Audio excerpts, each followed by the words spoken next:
Pernah kepikiran nggak kalau sebuah negara itu sebetulnya kayak perusahaan super besar? Punya aset yang luar biasa banyak, tapi utangnya juga nggak kalah besar. Hari ini kita bakal coba intip buku kas negara dan lihat gimana caranya semua itu diseimbangkan.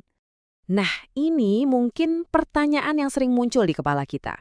Dengan semua berita soal utang dan belanja besar-besaran, gimana caranya sebuah negara bisa tetap jalan dan nggak bangkrut? Jawabannya ada pada satu kata, keseimbangan. Keseimbangan yang super rumit yang akan kita bedah bareng-bareng. Oke, biar gampang kita pakai perumpamaan sederhana aja ya. Anggap keuangan negara itu kayak keuangan rumah tangga kita, tapi skalanya ribuan kali lipat lebih besar. Kita punya aset kan, kayak tabungan di bank. Negara juga punya, namanya cadangan devisa. Kita punya kewajiban, misalnya cicilan rumah. Nah, negara juga punya, yaitu utang nasional. Mirip kan? Ini dia menu utama kita untuk beberapa menit ke depan.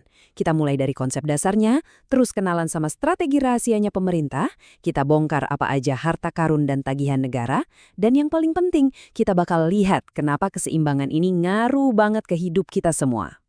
Oke, sekarang kita tinggalin dulu analogi dompet pribadi. Yuk kita lihat skala yang sesungguhnya.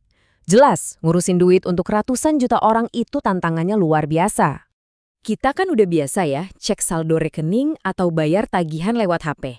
Gampang. Coba deh bayangin, pemerintah juga melakukan hal yang sama, tapi angka nol di belakangnya itu banyak banget. Dan setiap satu klik aja dampaknya bisa ke jutaan warga. Terus gimana caranya pemerintah nanganin tugas raksasa ini? Apa asal jalan aja? Tentu enggak. Ternyata ada sebuah kerangka kerja, semacam buku panduan resmi yang jadi pegangan utama mereka. Nah, ini dia jagoan utama kita, Sovereign Asset and Liability Management, atau biar gampang kita sebut aja SALM. Anggaplah SALM ini sebagai otaknya manajemen keuangan negara. Fungsinya adalah memastikan aset dan kewajiban itu nggak diurus sendiri-sendiri, tapi dikoordinasikan biar negara tetap sehat secara finansial dan siap kalau ada guncangan.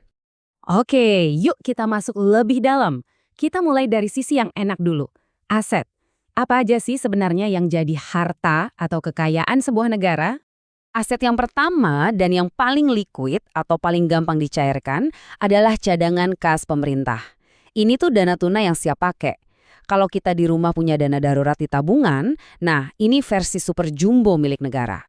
Peran cadangan kas ini penting banget. Pertama, buat manajemen likuiditas. Artinya, biar pemerintah selalu punya uang tunai untuk bayar-bayar kebutuhan harian. Kedua, sebagai dana darurat kalau tiba-tiba ada krisis atau bencana. Dan ketiga, ini yang strategis. Kalau kasnya cukup, pemerintah jadi nggak perlu sering-sering ambil utang jangka pendek yang bunganya biasanya lebih mahal. Tentu aja ya, aset negara itu bukan cuma uang. Jalan tol, gedung pemerintahan, semua infrastruktur dan kegiatan ekonomi itu juga kekayaan bangsa. Tapi, kerangka salam ini sengaja fokusnya ke aset finansial, seperti kas dan cadangan devisa. Karena aset-aset inilah yang bisa paling cepat dipakai untuk bayar kewajiban dan menjaga stabilitas.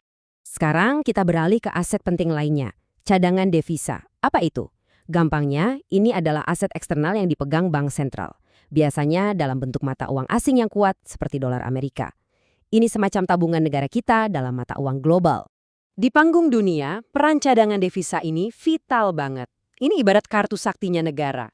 Bisa dipakai buat menstabilkan nilai tukar rupiah kalau lagi goyang, bisa buat nunjukin ke investor dunia kalau hey, kita ini sanggup bayar utang luar negeri, dan tentunya buat bayar barang-barang impor yang kita butuhkan. Tadi kita udah bahas sisi aset. Sekarang kita balik koinnya. Kita lihat sisi lain dari neraca keuangan, kewajiban. Ini adalah semua janji bayar dan tagihan finansial yang menjadi tanggungan negara. Dan perlu diingat, ngelola semua kewajiban ini bukan pekerjaan yang gampang. Butuh analisis yang super hati-hati dan perencanaan jangka panjang, biar semua tagihan bisa dibayar tanpa mengorbankan masa depan negara. Kewajiban yang paling mendasar itu namanya belanja fiskal. Ini tuh semua rencana pengeluaran pemerintah yang ada di dalam anggaran negara atau APBN. Mulai dari bayar gaji PNS sampai bangun infrastruktur. Anggap aja ini adalah daftar tagihan masa depan yang sudah pasti harus dibayar. Sifatnya macam-macam. Ada kewajiban yang rutin muncul terus, kayak bayar gaji. Ada juga komitmen jangka panjang, contohnya subsidi atau program bantuan sosial, yang nggak bisa dipotong begitu aja. Makanya tantangannya adalah gimana caranya memastikan setiap rupiah yang keluar itu beneran ngasih manfaat yang sepadan buat ekonomi dan masyarakat.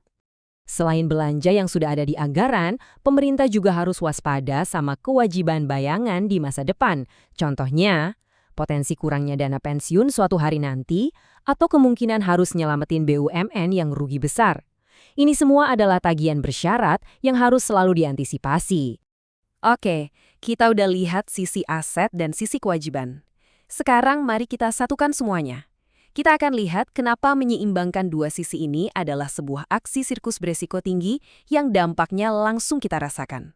Jadi, ketika pemerintah berhasil mengelola aset dan kewajibannya dengan baik, pakai strategi canggih seperti SALM.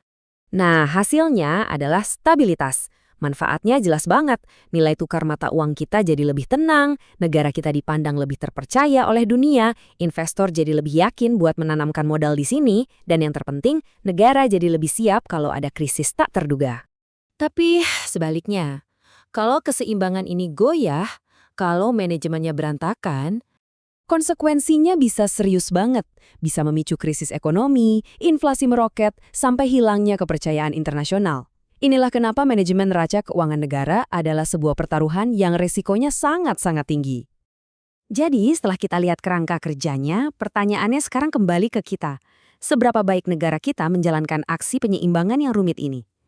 Memahami dasar-dasarnya adalah langkah pertama yang penting bagi kita sebagai warga negara untuk bisa ikut mengawasi.